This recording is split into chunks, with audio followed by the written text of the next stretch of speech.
আমার নাম হাসান। আমি জন্মেছি ঢাকার মিরপুরে এক ক্যাম্পে। আমার বয়স ২২। আমার বাবার জীবন কেটেছে পরিচয়হীনভাবে, কিন্তু ২০০৮ সালে এক ঐতিহাসিক রায়ের মাধ্যমে আমাদের পরিচয়পত্র মিলে। সেটা যেন ছিল নতুন আশার শুরু। আমরাও ভেবেছিলাম এবার হয়তো চাকরি পাব, কলেজে পড়তে পারব, আমরাও কি এই দেশের নাগরিক হয়ে উঠব। কিন্তু ১৫ বছর পেরিয়ে গেছে, আমরা এখনও সেই ক্যাম্পেই রয়ে গেছি। চাকরি সিভি জমা দিলে প্রথমেই বলে, ঠিকানাটা ক্যাম্প কেন? ভর্তি পরীক্ষায় অংশ নিই, কিন্তু মৌখিকে প্রশ্ন হয়, আপনার বাবা কোথা থেকে এসেছিলেন? আমরা উর্দুভাষী বলে নয়, আমরা ক্যাম্পবাসী বলে অযোগ্য গণ্য হই।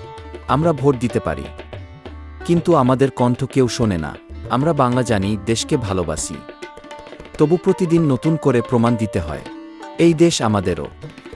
আমার মা বলেন, তুই শিক্ষিত হো, মানুষ হোক। আমি বলি, আমরা মানুষই তো, শুধু সুযোগটাই পাই। আমরা চাই না কেউ আমাদের করুণা করুক, আমরা শুধু চাই সমান চোখে দেখুক।